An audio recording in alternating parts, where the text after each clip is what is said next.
teacher ko. O bakit? Anong ginawa? Binato ko ng eraser tapos pinay-squat ako.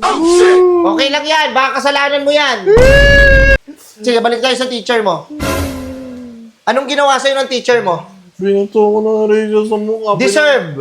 Deserve! Hindi yan deserve eh. Malagay Pag pinag-resign kayo ng teacher nyo, sumagot kayo. Hindi dito sa bahay kahit hindi kayo tinatanong, sagot kayo na sagot. Maangas ba kayo sa magulang nyo? Ha? Hoy! Bobo ako yung... Buti nga, binato ka lang ng ano eh. Ng eraser eh. Kung ako teacher mo, babatuhin kita ng bangko sa muka. Yung pinakakanto. Para sa call. Sakit nun. Sakit nun. Burger sa akin. Labog ka! Ma! Wee!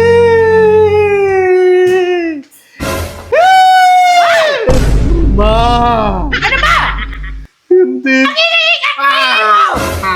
Ay, Ano na naman yon? yung teacher ko. O bakit? Anong ginawa? Binato ko ng eraser tapos pinay-squat ako. Okay lang yan. Baka kasalanan mo yan. Kasalanan, nagbintangan lang ako. Dito nga sa bahay, kademonyo mo. Doon pa sa school lang, wala ako. Demonyo, Wala pa yung demonyo. magulang mo. Demonyo. Matigas na yun. Agay. Bakit? Wala Anong ginawa mo? Nagbintangan ako, mag-iingay. Hindi naman ako yung katabi ko yun eh. Alam nyo kayo, napaka-aarte nyo na. Si Charlie yun eh. Nung araw, nak, Oh. yung teacher namin, kinukulong pa kami doon sa mitaguan ng walis. Ha?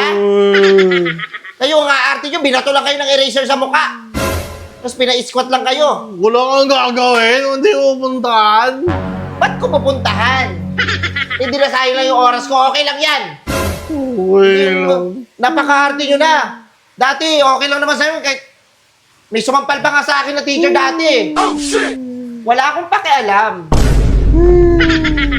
Hindi ko sila sinusumbong sa magulang ko. kaya mo lang puntahan eh. Siguro ampon mo lang ako. Ampon? Yung dila mo nga. Okay. Dila mo nga. Kayo, yung mga inano mo doon, yung mga damit mo, hindi mo... Pag inano mo, ilagay mo sa labahan. Hindi parang nagpalit ka lang ng para kang sawa, nagpapalit ka ng balat. Iwan mo kung kahit saan. Buka madali nang ako, late na ako kanina. May katulong ba kayo dito? May katulong kayo dito? Wala. Sige, balik tayo sa teacher mo. Anong ginawa sa'yo ng teacher mo? Binato ko ng eraser sa mukha. Deserve. Deserve! Hindi yan deserve eh. Dati. Kinukulong pa kami sa taguan ng walis. Pinapaano pa kami sa initan, sa araw. Pinapag-squat pa kami doon. Ang sasaya pa namin. Kayong arte nyo, konting ano lang sa inyo. Si Bidyo. Si Sumbong sa magulang. Napakahihina ng loob nyo. Hindi nyo nabuto yung teacher nung araw. Yun yung nagpatibay sa amin. Hindi yung kada konting kibot, sumbong. Konting kibot, iyak. Dati yung emo na ngayon eh. Na, ang siselan nyo. Masiselan kayo. Ingay mo? Hindi na. Diba? Dito sa bahay, kung sumagot-sagot ka, grabe. Sa school nyo, hindi ka raw makasagot. Hindi ko naman talaga. Tinatawag ka! Wala ka natututunan sa school nyo? Mahirap lang malagay Pag pinag-resign kayo ng teacher nyo, sumagot kayo. Hindi dito sa bahay, kahit hindi kayo tinatanong, sagot kayo na sagot. Maangas ba kayo sa magulang nyo? Ha? Hoy! Bubuk ako yung bibig mo. Ingay. Wala ka nang maitulong sa akin. Ang hirap na kasi ng tanong niyo, pang college na yun eh. Tapos gusto mo, pupunta pa ako doon. Anong gagawin ko sa teacher mo? Ha? Pabagbagin ko? Resbakan mo, ama. Ang laki-laki ng muscle mo eh. Ha? Hindi, wala akong gagawin. Hayaan ko lang yung teacher mo. Idisiplina ka. Sila ang pangalawa niyong magulang. Ha? Dito ka hindi ka madisiplina, teacher mo ba? Tapos iiyakan mo ako dito? Lalaki ka pa niyan, ha? Partida. Wow! Wow! Papaluin kita! Wow! Hindi na! Hindi na ako magawa. Okay lang yan.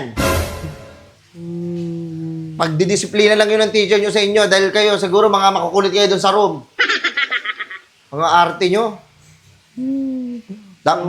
Buti nga, binato ka lang ng ano eh. Ng eraser eh.